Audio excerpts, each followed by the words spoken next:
గారండి చిన్న మాట అండి. ఏం మోసుకొచ్చావురా? చాలా రహస్యం అండి. విషయం ఏంటో త్వరగా చెప్పు. గోపాల్ రెడ్డి గారు అల్లుడు గారు లేరండి, మన ఊరు కుర్రాలతో కలిసి పేకాడేస్తున్నారండి. మన ఊళ్ళో అట్లాంటివి చేయకూడదు కదండి, అందుకు మీతో చెప్పానండి. సన్నాసి, ఆ విషయం జరిగి 4 రోజులైంది. నేనే వాళ్ళని పిలిచి మందలించాను. ఆ విషయం ఇప్పుడు గుర్తొచ్చిందా నీకు? ఈ మతిమరుపు జబ్బు ఎప్పుడు పోతుందో ఏమో. సరేలే, వెళ్ళి సద్దానం తిను. బాబాయ్ రారా సత్యం. ఎరా సత్యం, కాలాకంద చేనికి పురుగు మందు కొడతానన్నావు, కొట్టావా? నిన్ననే కొట్టాను బాబాయ్. నీకెందుకురా ఆ పని? ఎవరినో పెట్టి చేయించవచ్చుగా. 5 ఎకరాలు ఒక్కడివే కొట్టడం ఎంత కష్టమో నాకు తెలీదా? నువ్వు మాకు చేసిన దాంట్లో ఇది పెద్ద కష్టమే కాదులే బాబాయ్. నేనేం చేశానురా? నువ్వు కష్టపడ్డావు, పైకొచ్చావు. ఏది ఏమైనా ఒక్క అవకాశం కావాలిగా బాబాయ్, ఆ అవకాశం నువ్విచ్చావు. అందులో నేను చేసింది ఏమీ లేదురా. దశరథరామయ్య గారి పొలాలు నీ కౌలుకిప్పించాను. నువ్వు నిజాయితీగా కష్టపడ్డావు. నేనే కాదు బాబాయ్, వాళ్ల పొలాలు చేసుకుని చాలా మంది బతుకుతున్నారు. ఎక్కడో అమెరికాలో స్థిరపడినా నాలాంటి వాళ్ల కోసం పొలాలు అమ్మకుండా అలాగే ఉంచటం మామూలు విషయం కాదు బాబాయ్. ఇదేంట్రా, ఆయన ఇక్కడున్నప్పుడే అడిగిన వాళ్ళకి లేదనకుండా ఇచ్చేవాడు. ఆయన ఇక్కడ లేకున్నా చెయ్యాల్సిన సహాయాలు చేస్తూనే ఉన్నాడు. అంత గొప్ప వాళ్ళ గురించి మనం ఎంత చెప్పుకున్నా మిగిలే ఉంటుందిరా. రాధ సంబంధం సంగతి ఏమైంది? ఆ సంబంధం కుదరలేదు బాబాయ్. మనకి మంచి జరిగిందిలేరా. అయినా రాధ లాంటి పిల్లకి బాగా చదువుకుని సూటు బూటు వేసుకునే సంబంధాలు తీసుకురావాలి గాని చిన్న చిన్న సంబంధాలు తెస్తావేంట్రా? నాకది కాళ్ళలో తిరగాలని, బంగళాల్లో ఉండాలని లేదు బాబాయ్. పేదవాడైనా దాన్ని కళలో పెట్టుకుని చూసుకునేవాడు రావాలి. ఎక్కడో ఉండి ఐశ్వర్యంలో మునిగి తేలికన్నా నా చుట్టుపక్కలే ఉండి సంతోషంగా ఉంటే అదే చాలు. నువ్వేమన్నా అనుకో, దానికి మాత్రం ఖచ్చితంగా గొప్ప మూడు వస్తాడురా. అప్పటిదాకా ఏ సంబంధాలు తెచ్చినా కుదరవు. ఏంటి బాబాయ్ నువ్వు కూడా? నేను ఎంత త్వరగా దాన్ని పెళ్లి చేద్దామని చూస్తుంటే నువ్వేం ఏ సంబంధం తెచ్చినా ఏది కుదరదంటున్నావు. పెళ్లిళ్ళు స్వర్గంలోనే నిర్ణయించి ఉంటాయి అంటారు. ఆ లెక్క ప్రకారం రాధకి కాబోయే మొగుడు ఎక్కడో పుట్టే ఉంటాడురా. ఎవరు కాదన్నా వద్దన్నా అతను ఆకడు. నువ్వు చూస్తూ ఉండు, రాధను చేసుకోవటానికి వెతుక్కుంటూ వస్తాడురా.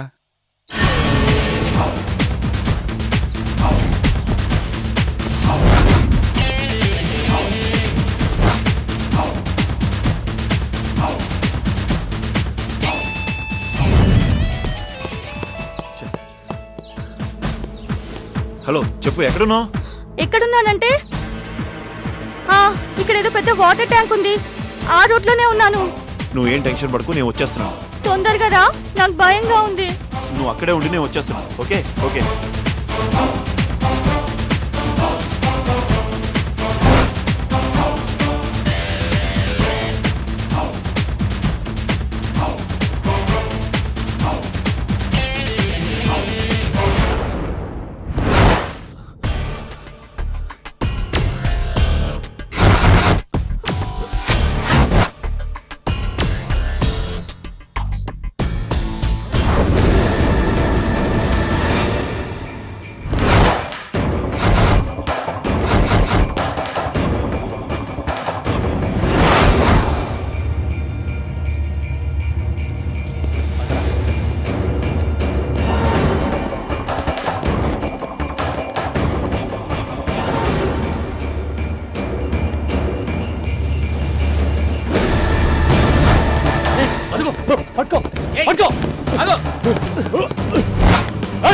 ఆగవే, ఆగో ఆగో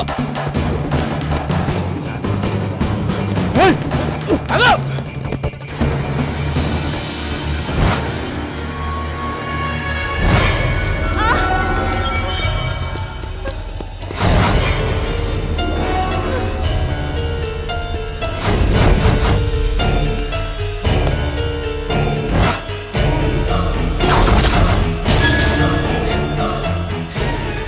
వద్దు, నన్నేం చేయకండి ప్లీజ్, మీకు దండం పెడతాను, నన్నేం చేయకండి.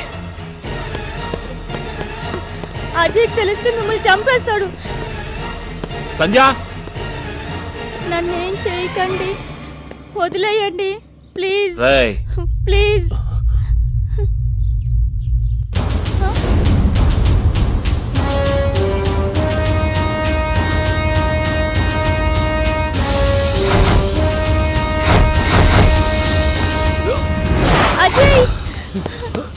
అజయ్ పద. వద్దు అజయ్ రేయ్, ఆగండి. వదిలేయ్. వాళ్ళని వదిలేసాయి అజయ్. నన్ను ఆపకు, వాళ్ళని చంపేస్తాను. రాయ్, ఊరుకో అజయ్, వదిలేమన్నాను కదా. నేను ఇంత చేసిన వాళ్ళని. సరే, నీకేం కాలేదుగా? అయ్యో ఓకే. నువ్వు వచ్చావు కాబట్టి ఏం కాలేదు, లేకపోయి ఉంటే. సరే, నేను వచ్చాను కదా, ఏడోకు. అసలు ఏమైంది? నువ్వు వదిలి వెళ్ళిన ఇంట్లో వాళ్ళు మంచి వాళ్ళు కాదు. నన్ను అమ్మేయాలని చూశారు. వాట్? ఫ్రెండ్ అని నమ్మి వదిలి వెళ్తే ఇంత పని చేస్తాడా? అవును అజయ్, వాళ్ళని ఊరికే వదలకూడదు. పోలీస్ కంప్లైంట్ ఇచ్చి అరెస్ట్ చేయాలి. కంప్లైంట్ కాదు, ఫ్రెండ్షిప్ కి ద్రోహం చేసిన అలాంటి నీచుణ్ణి మళ్ళీ అలాంటి పని చేయకుండా గట్టిగా బుద్ధి చెప్పాలి. ముందు ఆ ఇంటికి వెళ్దాం పద. అక్కడికి వద్దు, వాళ్ళు మంచి వాళ్ళు కాదు. నేను వాళ్ళకంటే రాక్షసుని. ఉపేంద్ర, ఉపేంద్ర! ఈడియట్! నిన్ను నమ్మి ఒక అమ్మాయిని అప్పగించి వెళ్తే ఎంత పని చేసేవారు? నేను ఇంట్లో లేనన్నా, బయటికి వెళ్ళి వచ్చేసరికి ఇది ఇలా చేసింది. రేయ్, సమయానికి తను నాకు ఫోన్ చేయకపోయింటే తన జీవితం నాశనం అయిపోయేదిరా. రేయ్, అమ్మాయిల్ని కొనటమే కదరా, వాళ్ళు పారిపోకుండా జాగ్రత్తగా చూసుకోవాలి. అది చేతకాని మీలాంటి చవటలకెందుకురా ఈ బిజినెస్? ఇది నాకు ఫోన్ చేయకుండా పోలీసులకు ఫోన్ చేస్తుంటే మనందరం అవుట్.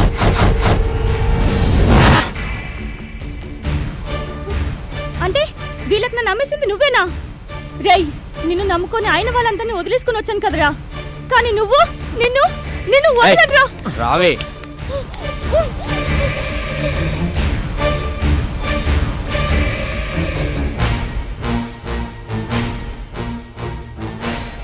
తప్పు ఎవరు చేసినా శిక్ష తప్పదని తెలుసుగా.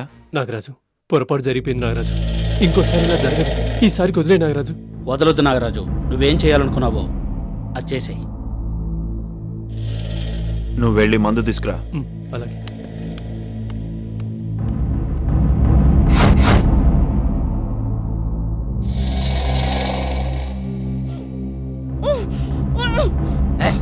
ఏంటే గింజుకుంటున్నావు?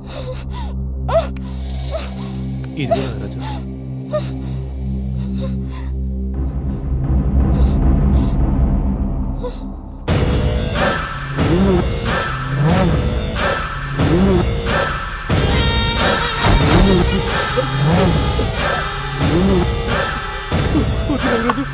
వద్దు నాగరాజు, ఇంకోసారి ఇలా జరగదు నాగరాజు. తప్పైంది నాగరాజు. నాగరాజు, వద్దు నాగరాజు, ఈ ఒక్కసారి వదిలే నాగరాజు. వద్దు నాగరాజు, వద్దు, ఇంకోసారి ఇలా జరగదు నాగరాజు. నాగరాజు, నన్నేం చేయదు నాగరాజు, నన్ను తప్పదు నాగరాజు. వద్దు నాగరాజు, వద్దు.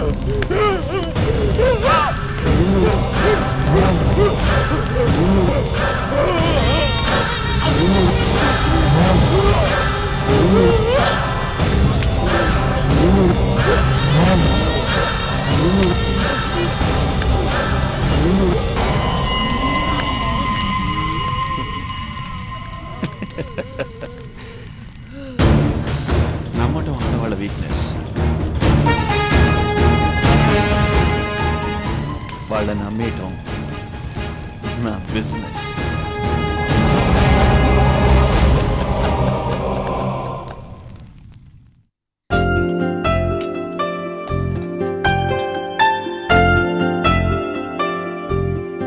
ఏంటన్నయ్యా ఇంత పొద్దుపోయింది? బాబాయ్తో కలిసి పొరుగురు వెళ్ళానమ్మా.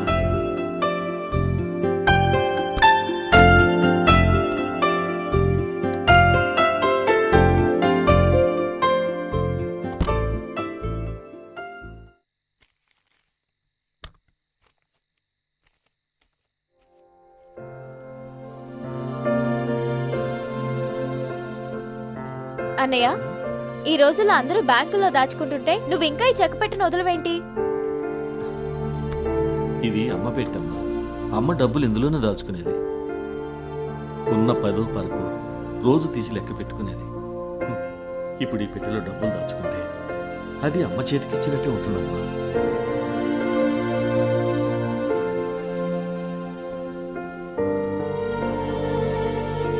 అన్నయ్య నిన్నెంతుంది? 9,000. ఈ రోజు ఎంత కలిపావు? 500. మరి మొత్తం 9,500 కదా ఉంటాయి. మళ్ళీ మళ్ళీ ఎందుకు లెక్క పెడుతున్నావు? ఈ రోజే కాదు, రోజు ఇలాగే చేస్తావు. అదా, ఈ డబ్బుతో నీకు ముత్యాల దండ చేయించాలనుకున్నానమ్మా. అవును, నేను వద్దన్నా చేయించాల్సిందే అని పట్టుబట్టావు. దానికి డబ్బులు లెక్క పెట్టడానికి సంబంధం ఏంటి? చూడమ్మా, మనకిష్టమైన వాళ్లకు ఏదైనా చేయించాలనుకున్నప్పుడు ఏదో తెలియని ఆనందం ఉంటుంది. దానికోసం కష్టపడి ఒక్కో రూపాయి దాచిపెడుతుంటే ఎంత త్వరగా ఆ వస్తువుని చేయించాలనే ఆతృత పెరిగిపోతుంది. దానికోసం దాచిన డబ్బు చూస్తుంటే అదో సంతోషం.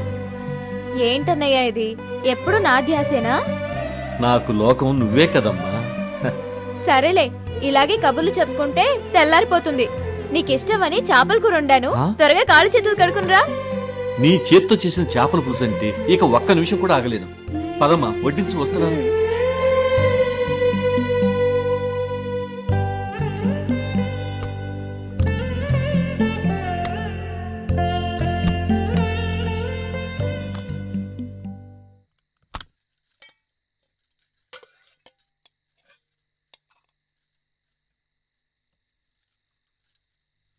అయ్యా అయ్యా, ఈ ఒక్కరోజు నా మాటినయ్యా.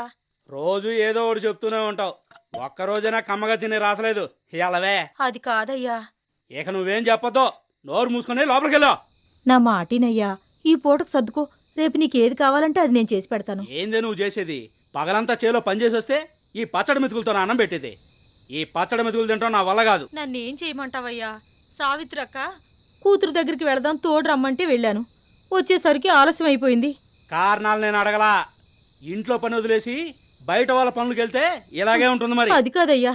ఉండనయ్యా, నేను వెళ్ళి చూసొస్తాను. ఆగయ్యా. బాబాయ్ ఆగు. ఏంటిది? పిన్ని మాత్రం ఏం చేస్తుంది? ఊరన్న తర్వాత ఇరుగు పొరుగు ఉండాలి కదా. అది కాదు రాదమ్మా. నువ్వేం చెప్పొద్దు, నేనంతా విన్నాను. మా ఇంట్లో చేపల కూర ఉంది, ఇస్తానుండు. వద్దులే రాదమ్మా, నీ నోటికాడు కూడైనా మాకు తీసిస్తావు. అదేం కాదులే, కూర చాలా ఉంది. మేము ఉండేది ఇద్దరమే కదా. కూర అంతా ఏం చేస్తాం? ఇప్పుడే వస్తానుండు.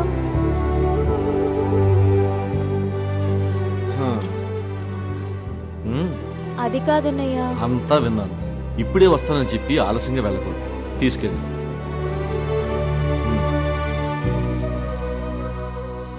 ఇదిగో పిన్ని. రోజంతా కష్టపడొచ్చిన మనిషి కంచం దగ్గర నుంచి లేచి వెళ్ళిపోయేసరికి ప్రాణం ఎటూ పోయింది. సమయానికి నువ్వు వచ్చి ఆపేవు రాదమ్మా. ఇరుగు పొరుగు అంటే అదే కదా పిన్ని. నువ్వు వెళ్ళి బాబాయ్ కన్నం పెట్టు. చూడయ్యా, ఎంతసేపు పక్కింటోళ్ళ గురించేనా అని అరిచావు. ఇప్పుడు చూడు, పక్కింట్లోంచి కూరొచ్చింది. నువ్వు రాదమ్మతో పోల్చగా లోపలివా. అక్కడ కంచం ముందు నుంచి లేచి వెళ్ళిపోతున్నాడని నేను ఎంతసేపు కంచం ముందు ఖాళీగా కూర్చోపెట్టాను. ఏమనుకోకన్నయ్యా. ఏమిటమ్మా మాటలు? నువ్వు ఏం చేసినా నాకు సంతోషమే. వెళ్ళి పచ్చడి తీసుకురా. నువ్వు నా ఎదురుగా కూర్చొని ఉంటే పచ్చడి తిన్నా పరమాన్నం తిన్నట్టుంటుందమ్మా. వెళ్ళమ్మా.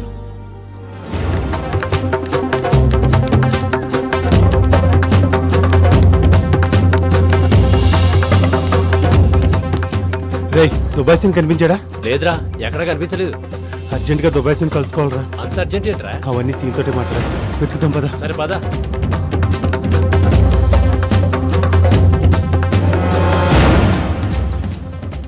రెండు లక్షల మిరప బస్తాలు అగ్గిపాలు. 2 LA KSHA LA లక్షల MIRA PA మిరప బస్తాలు అగ్గిపాలు. AGI PA LU 2 లక్షల మిరప బస్తాలు అగ్గిపాలు. అమ్మయ్య, తెలుగు పేపర్లో వార్తలన్నీ ఇంగ్లీష్ పేపర్లో రాసేసుకున్నాను. ఇక వచ్చి రాని ఇంగ్లీష్లో వార్తలు చదివి ఊళ్ళో వాళ్ళందరికీ వినిపించవచ్చు.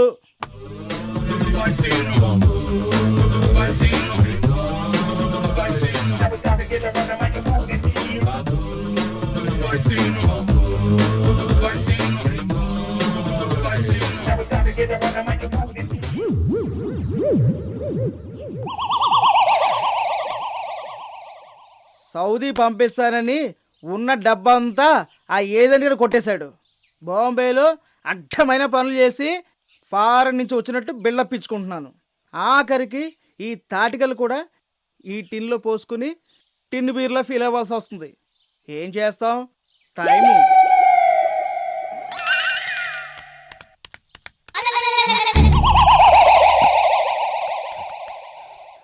రేయ్ అడుగురా, సీన్ అక్కడ ఉన్నాడు.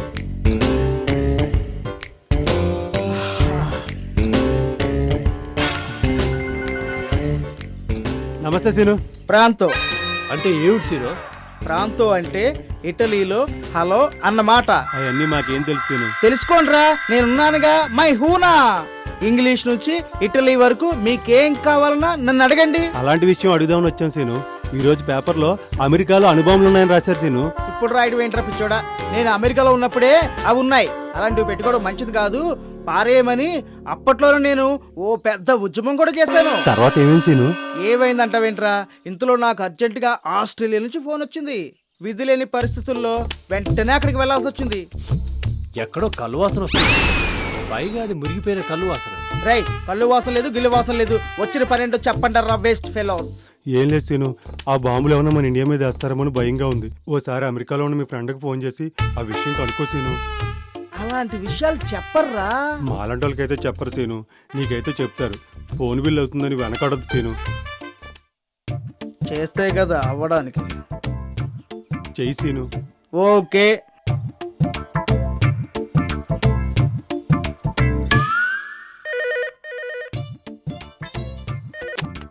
హలో, ప్రాంతో.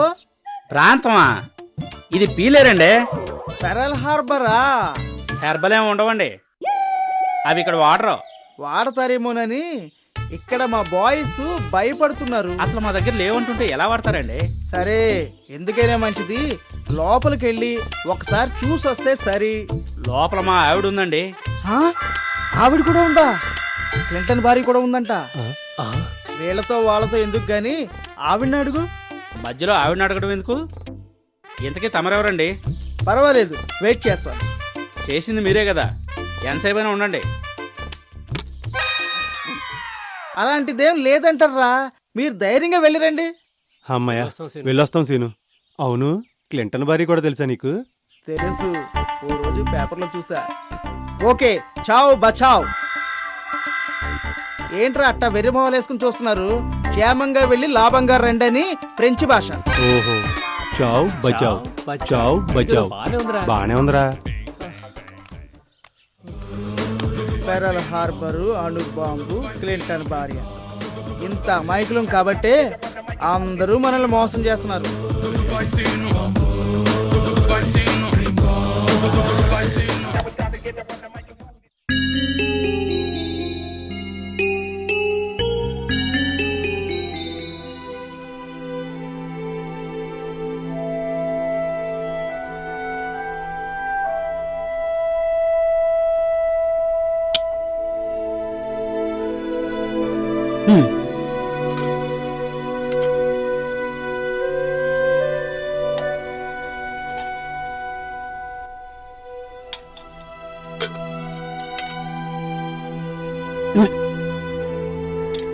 కొంచెం ఉప్పు తగ్గినట్టుంది. అసలే వాడికి ముద్దపప్పు అంటే ప్రాణం.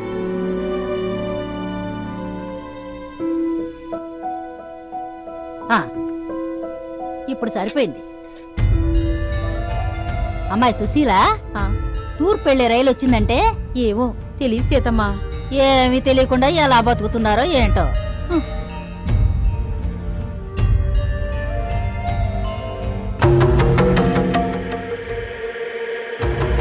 ఒరే వెంకటేశ్వర్లు, ఏంట్రా పలకరించకుండా వెళ్ళిపోతున్నా?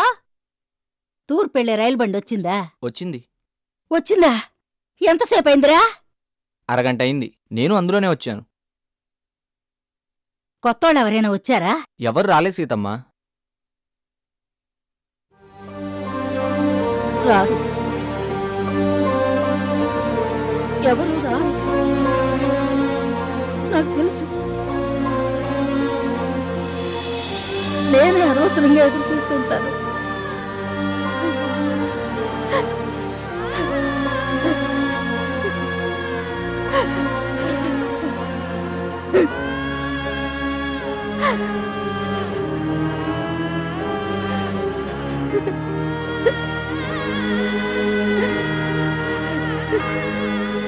అత్తయ్య, నువ్వెందుకు వచ్చేవే? నువ్వు వెళ్ళిపో. నా కొంపకెవరు రారు. ఓ ఉత్తరం రాదు, ఓ పండగ లేదు, పబ్బం లేదు. ఏదో ఒకరోజు ఎదురు చూసి చూసి నేనే కాటికెళ్ళాలి కానీ నా కోసం ఎవరు రారు. అత్తయ్య, నీకు నేను లేనా? నేను రోజు వస్తున్నానుగా. ఎన్ని రోజులు ఎదురు చూసినా నా కొడుకు రావడం లేదే.